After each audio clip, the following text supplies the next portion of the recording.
নমস্কাৰ বন্ধু বান্ধৱীসকল, আপোনালোকক স্বাগতম জনাইছোঁ আমাৰ আজিৰ এটি বিশেষ ভিডিঅ'লৈ।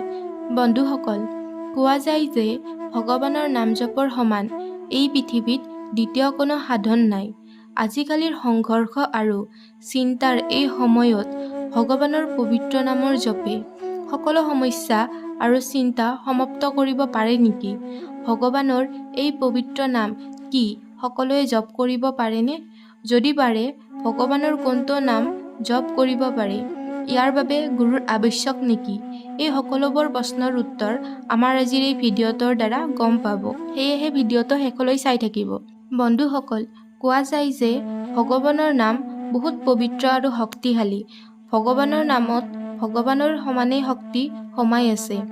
এনেকুৱা মান্যতা আছে যে সদায় ভগৱানৰ নাম জপ কৰিলে মনুষ্য জীৱনৰ সকলো দুখ কষ্ট দূৰ হৈ যায়। বন্ধুসকল, নাম জপ কৰা মনুষ্যৰ ক্ৰোধ, লোভ, ঈৰ্ষা, বাসনা আদি দোষ নিজে নিজে সমাপ্ত হ'বলৈ ধৰে। বন্ধুসকল, ভগৱানৰ নাম জপৰ নিচিনা সৰল আৰু প্ৰভাৱী দ্বিতীয় কোনো সাধন নাই। আপুনি যি কিয়ে নকৰক, ভগৱানৰ পবিত্ৰ নামৰ জপ কৰিব কেতিয়াও নেৰিব। এই মায়াসাগৰৰ পৰা মুক্তি পোৱাৰ সৰ্বশ্ৰেষ্ঠ মন্ত্ৰই হৈছে নিৰন্তৰ ভগৱানৰ পবিত্ৰ নামৰ জপ। ভগৱানৰ নাম জপৰ মহিমা অতুলনীয়। নাম জপ ঈশ্বৰীয় শক্তিৰ বাবে আহাৰৰ দৰে।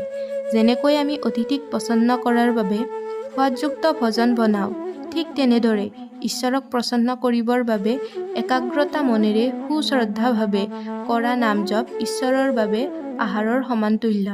যদি ভগৱানৰ নাম জপ কৰি আপোনালোকৰ আমনি ভাৱ আহে অথবা নাম জপত মন নালাগে, তথাপিও নাম জপৰ সম্পূৰ্ণ ফল ভক্তই প্ৰাপ্ত কৰিবই। ভগৱানৰ নাম জপৰ ফলত জীৱনৰ প্ৰতিটো সমস্যাৰ সমাধান হৈ যায়।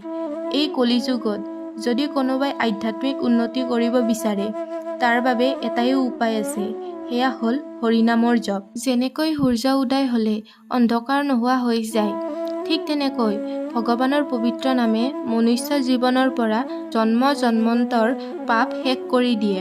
লগতে জীৱনত জ্ঞানৰ উদয় হয়। পদ্মপুৰাণত শ্ৰীহৰি বিষ্ণুই নাৰদ মুনিক কৈছিল, হে নাৰদ, মই না বৈকুণ্ঠত থাকোঁ, না মই যোগীৰ হৃদয়ত থাকোঁ।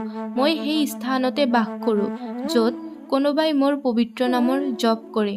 বন্ধুসকল, সাধাৰণতে যিকোনো মন্ত্ৰ জপ কৰাৰ বাবে গুৰু আৰু লগতে সেই মন্ত্ৰত দীক্ষিত হ'ব লাগে। তাৰ পিছতেহে সেই মন্ত্ৰৰ সম্পূৰ্ণ প্ৰভাৱ দেখিব পোৱা যায়। কিন্তু ভগৱানৰ নামৰ ক্ষেত্ৰত কোনো গুৰু নহ'লেও কথা নাই, আপুনি নিশ্চিন্তভাৱে নাম জপ কৰিব পাৰে।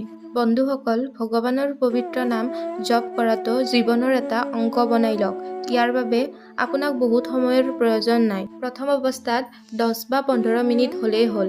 পিছত যদি আপোনালোকৰ ৰুচি বহে, নিজা সুবিধা অনুযায়ী সময় বঢ়ালেই হ'ল। এতিয়ালৈকে ভগৱানৰ নাম জপৰ ওপৰত 500তকৈও অধিক বৈজ্ঞানিক ৰিচাৰ্চ হৈছে। ইউনিভাৰ্চিটি অৱ পেনচিলভেনিয়াত ডক্টৰ এণ্ড্ৰিউ নিউবাৰ্গ আৰু H.G. কোইন দুজন বৈজ্ঞানিকে ভগৱানৰ নাম জপৰ ওপৰত চাইকোনিউৰো ছফ্টৱেৰৰ সহায়ত ৰিচাৰ্চ কৰিছে। তেওঁলোকে ৰিচাৰ্চ কৰি গম পালে যে ডেইলি যদি কোনোবাই ভগৱানৰ নাম 10 বা 15 মিনিট জপ কৰে, সেই ব্যক্তিৰ স্মৰণ শক্তি যিমান আছে তাতকৈ 20ৰ পৰা 25% বৃদ্ধি হোৱা দেখা গৈছে। দ্বিতীয়বাৰ তেওঁলোকে গম পালে যে ভগৱানৰ নাম 15 মিনিট সদায় জপ কৰিলে আত্মবিশ্বাস আৰু মনোবল 25% বৃদ্ধি পায়। লগতে সেই ব্যক্তিৰ ভয়ো কমি যায়। লগতে আমাৰ দৈনন্দিন জীৱনত মনোবল আৰু আত্মবিশ্বাস বহুত প্ৰয়োজনীয়। তৃতীয়তে তেওঁলোকে পালে যে ভগৱানৰ নাম জপ কৰিলে বাফাৰ কেপাচিটি বৃদ্ধি হয়। অৰ্থাৎ বাফাৰ কেপাচিটিৰ অৰ্থ হ'ল দুখ সহ্য কৰিব পৰা শক্তি বৃদ্ধি হয়। ভগৱানৰ নাম জপৰ ফলত মানসিক আৰু শাৰীৰিক যি কি দুখেই নহওক, আপুনি সহ্য কৰিব পৰা ক্ষমতা বৃদ্ধি হয়। চতুৰ্থতে তেওঁলোকে পালে যে ভগৱানৰ নাম জপ কৰিলে যিসকল 60 বছৰ ব্যক্তি আছে, তেওঁলোকৰ ৰোগ প্ৰতিৰোধৰ ক্ষমতা 30% বৃদ্ধি হোৱা দেখা গৈছে। বন্ধুসকল, ভগৱানৰ নাম জপৰ প্ৰভাৱ এতিয়া বৈজ্ঞানিকসকলেও মানিব ধৰিছে। আপোনালোকৰ শ্ৰদ্ধা ভগৱানৰ যি ৰূপৰ ওপৰতে আছে, সেই ৰূপকে প্ৰধান হিচাপে মানি লৈ নাম জপ কৰিব পাৰে। বন্ধুসকল, আজিৰ ভিডিঅ'টোত ভগৱানৰ নাম জপৰ মহিমা কৈয়ে সামৰণি মাৰিলোঁ। আমাৰ নেক্সট ভিডিঅ'টোত ভগৱানৰ নাম জপ কেনেকৈ কৰিব, কোনটো নাম সকলোতকৈ বেছি প্ৰভাৱ, লগতে নাম জপৰ বিভিন্ন বিধি সকলোবোৰ আলোচনা কৰিম। আশা কৰিলোঁ ভিডিঅ'টো চাই আপোনালোকে ভাল পালে। যদি ভাল পালে তেনেহ'লে ভিডিঅ'টো এটা লাইক আৰু চেনেলটো ছাবস্ক্ৰাইব কৰিব নাপাহৰিব। ধন্যবাদ।